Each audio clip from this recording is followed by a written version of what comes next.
Sandwich. घड़ी में रात के 11 बज रहे हैं और तरुण अपने घर आता है। अपने पेट पर हाथ फेरते हुए कहता है, अरे ये क्या बात हुई भला? आज बड़े जोरों की भूख लगी है तो मम्मी ने टेबल से सारा खाना ही हटा दिया। और रोज जब कहता हूँ बिल्कुल भी भूख नहीं है तो कहती है, खा ले बेटा खा ले। यही सोचकर आज बाहर से कुछ खाकर भी नहीं आया तो यहाँ तो मामला ही चौपट है। क्या है ये? तभी तरुण को अपने पिताजी की आवाज सुनाई देती है। अरे तेरी माँ वहां कमरे में पड़े पड़े खर्राटे ले रही है, उसे जाकर कह दो कि कुछ खाने के लिए मंगा दे। सो तो ऐसे जाती है पूरे दिन, न जाने कितना बड़ा पहाड़ धकेला हो इन महारानी ने। अरे पापा आप चुप भी करो ना, आप दोनों के झगड़े देखते देखते मेरी पूरी जिंदगी निकल गई, लेकिन इन झगड़ों की कभी एक्सपायरी डेट नहीं आई। और रही बात खाने की तो मैं खुद अपने हिसाब से देखकर परोस लूंगा। तभी सल्ला जी की आवाज सुनाई देती है। अरे इस आदमी के साथ मेरे बाप ने बांध कर मेरा पूरा जीवन खराब कर दिया। अब 60 की उम्र में भी ऐसा कोई दिन नहीं जाता जिस दिन ये मुझसे लड़ता ना हो। अरे रे रे रे, मेरी जलेबी जैसी सीधी बीवी भगवान मेरे दुश्मन को भी ना दे। मैं जिस दिन अगर लड़ने बैठ गया ना, उस दिन दहाड़े मार मार कर रोने लगोगी तुम। देखो देखो फिर शुरू हो गया आप दोनों। अरे कम से कम कुछ ज्यादा नहीं तो वक्त तो देख लिया करो। अब फिरोजाबाद की तरह नहीं है कि अपना खुद का घर है, फिर चाहे रात के 2 बजे भी तांडव करो। अरे यहाँ फ्लैट में रह रहे हैं, ज्यादा आवाज गई तो तुरंत सोसाइटी के व्हाट्सएप ग्रुप में मैसेज आ जाएगा, प्लीज मेंटेन साइलेंस। सल्ला जी तब तक तरुण के लिए खाना ले आती है। ले बेटा अब शांति से तू खाना खा ले, इनकी बातों को रहने दे तू। देख देख अपनी मम्मी को, मैं अब शांत हूं लेकिन इसकी जुबान पर कोई लगाम ही नहीं है। तरुण अपने माथे पर हाथ रखकर बैठ जाता है। अगले दिन तरुण ऑफिस जाने के लिए रेडी हो रहा था। ये ले बेटा तेरा टिफिन पैक कर दिया है और साथ में ढेर सारा सलाद भी रख दिया, अच्छे से खा लेना। जाने क्या जरूरत पड़ेगी तुझे ये जिम विम करने की, मुझे तो कितना कमजोर सा लगने लगा है तू। अरे माँ बाप बिना बस फालतू की बातें करती रहती हो। अरे कहां से कमजोर लग रहा हूं? जिम करूंगा तभी तो इंचेस लॉस होगा ना। अच्छा चलता हूं मैं, और हाँ आज मैं शाम को खाना बाहर ही खाकर आऊंगा, तो आप परेशान मत होना और टाइम से सो जाना। बेटा अब कब तक यूं ही बाहर खाना खाता रहेगा? मैं तो तुझसे क्या क्या कर थक गई हूँ, शादी कर ले शादी कर ले, लेकिन पता नहीं न जाने कब तू मेरी सुनेगा।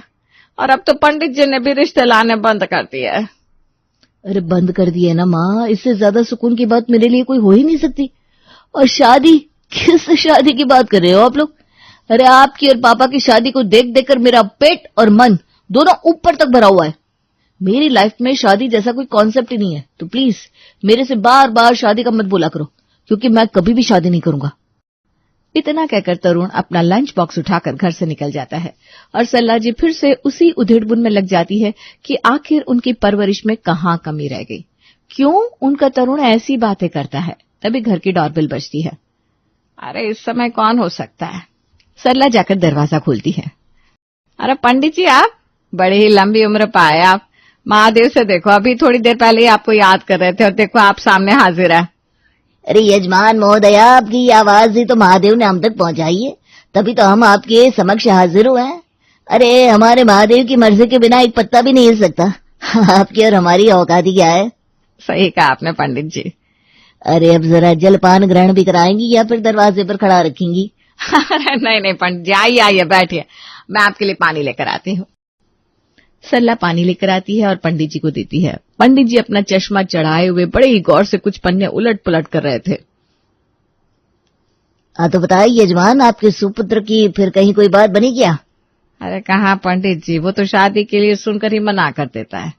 उसका शादी पर से भरोसा ही उठ गया, कहता है मैं शादी नहीं करूंगा। पता नहीं पंडित जी अब आगे क्या होगा, आप ही बताओ। अगर कहीं उसने शादी नहीं की तो। ये कहकर सरला जी फूट फूट कर रोने लगती है। अरे नहीं नहीं नहीं नहीं, आप रोइए मत, ऐसा कुछ भी नहीं होगा। बालक की कुंडली में विवाह के पूर्ण नहीं संपूर्ण योग है, और विवाह अभी भी कुछ समय में हो ही जाएगा, ये भी निश्चित है, इसलिए घबराने की तो कतई जरूरत नहीं है। हाँ, अभी बालक की बुद्धि पर राहु का प्रभाव और चांडाल युग का समय मंडरा रहा है, इसलिए बालक ऐसी बह की बातें कर रहा है। उसे टालने के लिए क्या करना होगा पंडित जी, कोई उपाय हो तो बताओ। अरे हर वर्ष की दवा है मेरे पास देवी जी, ये उपाय बताने और आपकी परेशानी दूर करने ही तो हम यहाँ बैठे हैं। पहले एक बढ़िया सी कड़क अदरक वाली चाय लाओ, तब तक हम कुंडली का अवलोकन कर लेते हैं। जब तक सरला जी पंडित जी के लिए चाय बनाकर लाती है, तब तक पंडित जी कुंडली को बड़े ही ध्यान से देख रहे होते हैं। लीजिए पंडित जी अपनी चाय पीजिए, आप पहले इन सबको अभी साइड कर दीजिए। हाँ जी सल्ला जी, मैंने कुंडली का अवलोकन भी इस उपरांत कर लिया है और मैं अपने साथ जिन 2 लड़कियों के रिश्ते लाया हूँ उनसे भी आपके बेटे तरुण की कुंडली काफी अच्छी मिल रही है। तो आप ये लड़कियों की फोटो रख लीजिए और अपने बेटे को दिखा दीजिए, फिर मुझे सूचित कीजिएगा। अब मैं चलता हूँ। ठीक है पंडित जी, जैसा आप उचित समझे। सरला जी पंडित जी को हाथ जोड़कर उन्हें दक्षिणा देती है और विदा करती है। पंडित जी के जाने के बाद सरला जी खुद ही बैठे बैठे उन लड़कियों की फोटो निहार रही थी। तभी उनकी बहन सीमा का फोन आता है। सरला जी फोन उठाकर देखती हैं। अरे भैया, इसे कहते हैं दिल से दिल का रिश्ता। बताओ, अभी अपनी बहन को याद कर रहे थे और फोन भी आ गया। सरला जी फोन रिसीव करती हैं। अरे सीमा, कैसी हो तुम? बड़े दिनों से याद नहीं किया अपनी दीदी को। अरे हम जरा यहाँ क्या निकल आए, तुम तो भूल ही गई। ना कभी फोन करना, ना कभी बात करना। अरे दीदी, अब हमें बोलने भी दोगी कि आप मन ही मन से सारी बातें कर लोगी? हाँ हाँ, बोलो बोलो। अरे पहली बात तो ये है कि आप भूल गई हो। जैसे दिल्ली गई हो आपको भी नए शहर की हवा लग गई है और उल्टा आप मुझे ही कह रही हो। कितनी बार फोन किए, उठाने की बजाय उल्टा काट दिया आपने। अरे नहीं नहीं सीमा, मैं ऐसा काहे को करूंगी, लेकिन ये मेरा बुड्ढा है ना, इसकी ये आदत है। अगर मेरा फोन बजा और मैं आसपास नहीं हूं तो ये फोन कट कर देता है। इसने किया होगा। दीदी मतलब आप दोनों के झगड़े वहां जाने के बाद भी खत्म नहीं हुए? अरे अब खत्म होने भी नहीं वाले सीमा, वो तो अब मेरे साथ ऊपर ही जाएंगे। अच्छा सुनो, बातों में मैं मुद्दे की बात तो भूल ही जा रही हूँ। आज ना पंडित जी आए थे तरुण के लिए 2 लड़कियों का रिश्ता लेकर। लड़कियां फोटो से देखने में तो ठीक लग रही है, बाकी तरुण देख ले, समझ ले, एक बार मिल ले। हाँ, मैंने भी दीदी इसलिए कॉल किया था कि मेरी रिश्तेदारी में एक बड़ी ही अच्छी लड़की है। आप कहे तो रिश्ते की बात चलाएं। सरला ये सुनकर बड़ी ही जोर जोर से रोने लगती है। अब क्या बताओ तुझे, तरुण तो कहता है उसे शादी नहीं करनी। अरे अरे दीदी, तुम रो मत। ये आजकल के लड़के ऐसे ही कहते हैं, उन्हें पहले करियर सेट करना होता है, इसलिए कह रहा होगा। अरे और कितना सेट करेगा, बढ़िया नौकरी है और अब तो उम्र भी 30 पार कर गई है। बात तो सही है दीदी, कहीं कोई और बात तो नहीं? आजकल के बच्चों को ना कुछ पता नहीं होता। क्या ऐसा भी कुछ हो सकता है क्या? मैंने तो इस बारे में कभी सोचा ही नहीं। चलो देखते हैं बहन, जो ऊपर वाला कराएगा, हम तो उसी में राजी है। इतना कहकर सरला जी फोन रख देती हैं और अपने बेटे का इंतजार करने लगती है। उधर तरुण, जो आज लेट आने का कहकर गया था, अपनी कलीग खुशबू के साथ बाहर डिनर कर रहा था। आज की मूवी बड़ी ऑसम थी तरुण, है ना? हाँ, ये बात तो एकदम सही कही तुमने। आज की मूवी में मजा ही आ गया। अच्छा चलो बताओ, आज खाने का क्या मन है तुम्हारा? अरे तुम आज अपनी पसंद का ऑर्डर कर दो ना, क्योंकि मेरी पसंद तो तुम हो तरुण। अच्छा ये बता, कब आ रहे हो मेरे घर मेरा हाथ मांगने? अरे खुशबू, तुम आज फिर वही बात लेकर बैठ गई। मैंने पहले भी तुमसे कितनी बार कहा है कि मैं अभी शादी के लिए तैयार नहीं हूँ। लेकिन तरुण, ये सुनते सुनते आज मुझे 3 साल से भी ज्यादा का समय हो गया। अब मैं इससे ज्यादा इंतजार नहीं कर सकती। अरे मेरे घर वाले भी मेरे लिए लड़का ढूंढने लगे और मुझे उन्हें कोई ना कोई जवाब तो देना ही पड़ेगा ना। अब तुम भी इस तरह की बात करोगी खुशबू, तो मेरा क्या होगा? लेकिन तरुण, इस तरह जिंदगी तो नहीं कटेगी। क्यों? इस तरह हमेशा क्यों नहीं रह सकते खुशबू? पर तुम्हें शादी करने में क्या प्रॉब्लम है तरुण? तरुण जोर से चीखते हुए कहता है। मुझे शादी के नाम से ही डर लगता है। क्या क्या कह रहे हो तुम? इतना कहकर खुशबू वहां से नाराज होकर चली जाती है। इधर तरुण भी गुस्से में घर आ जाता है। क्या हुआ बेटा, इतना नाराज क्यों लग रहा है? तरुण बिना कुछ कहे अपने कमरे में चला जाता है। सरला जी उसके पीछे पीछे जाती है। ये ले फोटो देख बेटा, आज पंडित जी देख है, बता इनमें से कौन सी लड़की पसंद है? तरुण गुस्से में फोटो उठाकर फेंक देता है। शादी शादी शादी, अरे इस शादी के चक्कर में मेरा सैंडविच बनाकर रख दिया है आप लोगों ने। ऐसा क्या रखा है शादी में? चलो आज आप ही बताओ, आपको क्या मिला शादी करके? अरे मेरी पूरी जिंदगी आप दोनों के झगड़े देखते देखते बीती। अभी परसों ही मेरा कलीग सौरभ, वो भी अपनी आप बीती बता रहा था, उसका डिवोर्स होने जा रहा है। अभी 3 साल पहले उसकी शादी हुई थी। अब बीवी को मोटी रकम चाहिए, एलिमनी। अब आप ही बताओ, वो अपने माँ बाप को देखे, खुद की लाइफ जिए, या बीवी को पूरी जिंदगी की कमाई एलिमनी में दे दे? तो ये एलुमनी क्या होता है? अरे भगवान के लिए मुझे अकेला छोड़ दो माँ। अब एक तरफ खुशबू तरुण से दूरी बना लेती है और उनके रिश्ते के बीच में वो करीबी नहीं रह जाती। फिर एक दिन ऑफिस में, खुशबू मैं कुछ दिनों से देख रहा हूं तुम मुझे इग्नोर कर रही हो। नहीं, ऐसी कोई बात नहीं है, ये तुम्हारे मन का भ्रम है तरुण। ना तो तुम मुझसे ठीक से बात कर रही हो और ना ही अब हमारे रिश्ते में वो बात रही है। हाँ, हमारे रिश्ते में वो बात नहीं रही, ये बात बिल्कुल ठीक है तरुण। क्योंकि तुमने मेरी आंखें जो खोल दी। खुशबू, मैं अपने रिश्ते को जीवन भर ऐसे ही चलाना चाहता हूँ, क्योंकि मुझे पता है शादी होते ही हमारे बीच का ये प्यार खत्म हो जाएगा। खुशबू बिना कुछ कहे वहां से उठकर चली जाती है। शाम को तरुण घर आता है। बेटा, आज तुझे कितने फोन किए, तूने फोन ही नहीं उठाया। पता है आज मेरा ब्लड प्रेशर बहुत हाई हो रहा था, मुझे डॉक्टर के पास जाना था। फिर क्या किया तुमने? अरे माँ, उस समय बहुत इंपॉर्टेंट असाइनमेंट में बिजी था, फोन साइलेंट पर था। काफी देर बाद देखा तो लगा वैसे ही क्या होगा। अरे करना क्या था, फिर बगल वाली बबीता जी को लेकर गली के कॉर्नर वाले डॉक्टर को जाकर चेक कराया, फिर उन्होंने दवा दी, अभी पहले से ठीक है। लेकिन बेटा आज ना तो घर में कोई सब्जी है ना ही खाना बना है, तेरे पापा भी भूखे बैठे होंगे, बाहर का तो वो खाएंगे नहीं।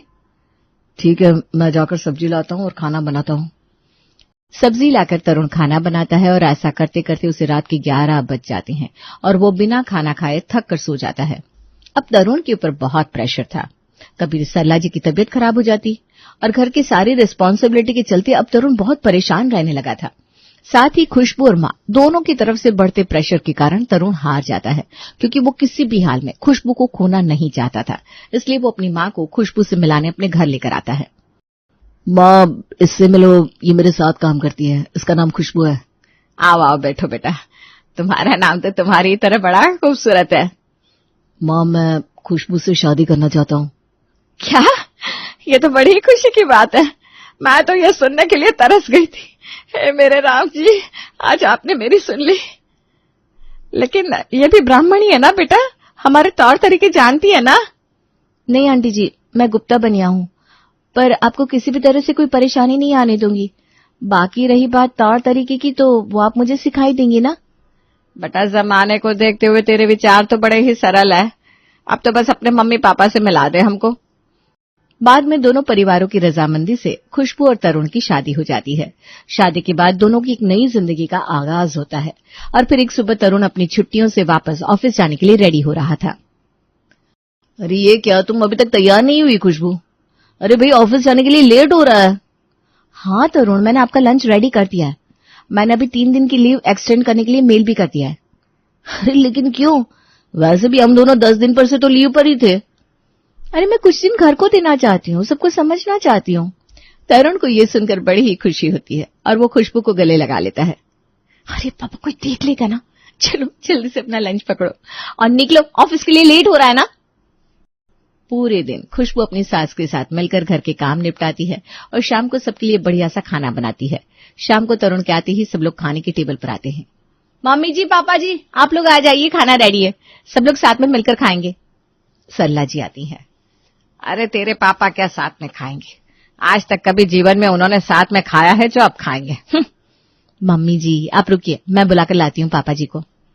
तरुण खुशबू को हाथ से इशारा करता है। अरे रहने दो खुशबू, वो नहीं आएंगे। पर खुशबू तो किसी की नहीं सुनती और सतीश जी को लेने चली जाती है और जब लौटती है तो साथ में सतीश जी भी होते हैं, जिसे देखकर सब चौंक जाते हैं क्योंकि उन्हें तो कोई उम्मीद ही नहीं थी।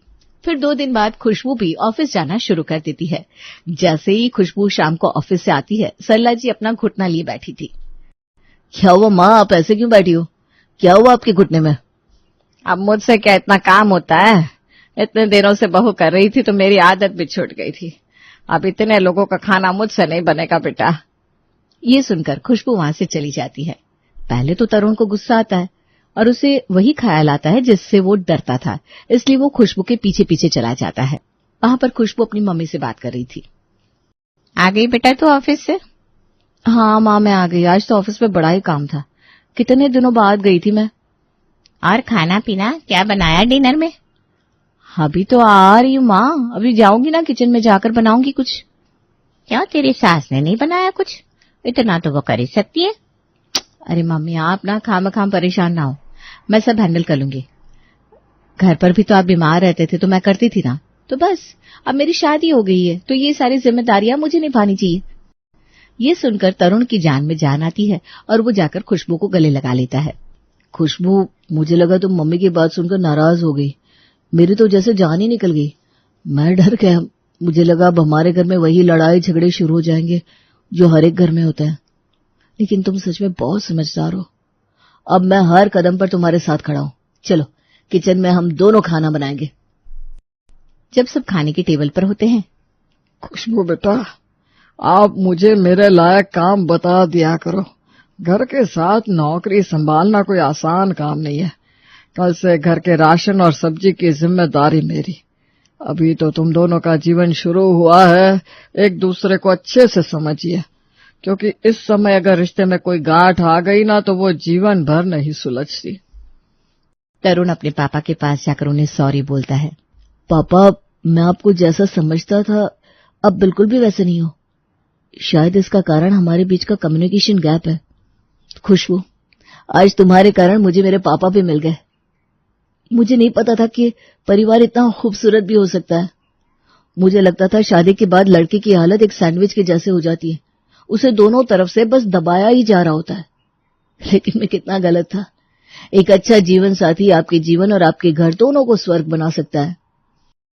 तुमने बिल्कुल सही कहा बेटा। अब हम सब मिलकर अच्छे से रहेंगे और मैं भी बहू की जितनी मदद हो सके करूंगी ताकि उसे कोई तकलीफ ना हो।